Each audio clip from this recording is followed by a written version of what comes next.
हर हर महादेव। दोस्तों, आज की इस वीडियो में मैं आपको सुनाऊंगी आषाढ़ अमावस्या के दिन सुनी जाने वाली व्रत कथा। एक समय की बात है, एक ब्राह्मण अपनी पत्नी के साथ रहता था। वो दोनों ही भगवान विष्णु जी के बहुत बड़े भक्त थे।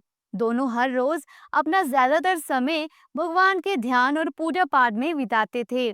ब्राह्मण का घर धन धान्य से भरा हुआ था, किंतु संतान न होने के कारण वह बड़े ही दुखी रहा करते थे। एक दिन ब्राह्मण ने अपनी पत्नी से कहा कि मैं तपस्या करने के लिए वन में जा रहा हूँ। इसके बाद वह भगवान पर भरोसा और संतान की कामना लेकर वन में तपस्या करने के लिए चला गया। ब्राह्मण को कठोर तपस्या करते हुए कई वर्ष बीत गए, परंतु उसे फल की प्राप्ति नहीं हुई। अंत में हार मानकर ब्राह्मण ने अपने जीवन को समाप्त करने का निर्णय लिया। अपने जीवन को समाप्त करने के बारे में सोचकर उसने पेड़ की डाली पर फांसी का फंदा डाल दिया और अपने गले पर बांधने लगा।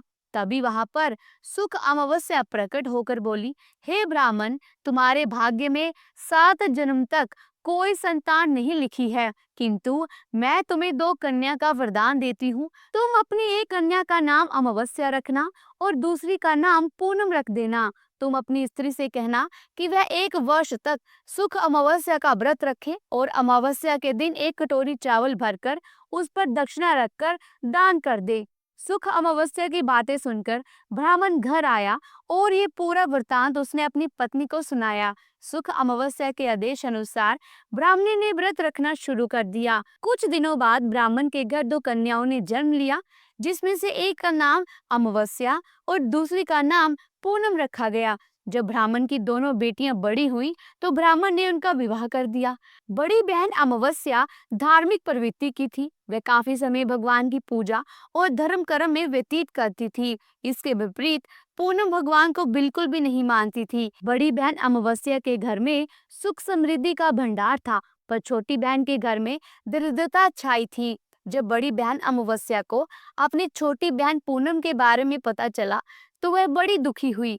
तब अमावस्या अपनी बहन के लिए ढेर सारा सामान लेकर उससे मिलने गई। छोटी बहन के घर पहुंचकर अमावस्या ने उसे 1 साल तक सुख अमावस्या का व्रत करने की सलाह दी। साथ ही अमावस्या ने व्रत को विधि पूर्वक करने के बारे में पूनम को बताते हुए यह भी कहा कि तुम 1 साल तक सुख अमावस्या का व्रत करना और 1 कटोरी में चावल भरकर उसे दान कर देना। ऐसा करने से तुम्हारे सभी कष्ट दूर हो जाएंगे और घर में सुख समृद्धि आएगी। पूनम ने अपनी बहन की बात को मानते हुए बिल्कुल ऐसा ही किया, जिसके बाद 1 साल के भीतर पूनम का घर धन धान्य से भर गया और उसके घर एक बेटे ने जन्म लिया। तो दोस्तों, ये थी आषाढ़ अमावस्या के दिन सुनी जाने वाली व्रत कथा। उम्मीद करती हूँ कि आज की कथा आपको अच्छी लगी होगी। कथा को पूरा सुनने के लिए आपका बहुत बहुत धन्यवाद। वीडियो अच्छी लगी हो तो वीडियो को लाइक और शेयर जरूर कीजिए। और अगर आप हिंदू सनातन से संबंधित व्रत त्योहारों, पूजा विधि, शुभ मुहूर्त, व्रत पारण समय, कथाओं आदि के बारे में जानना या सुनना चाहते हैं तो हमारे चैनल को सब्सक्राइब करके बेल आइकन के बटन को जरूर प्रेस कीजिएगा।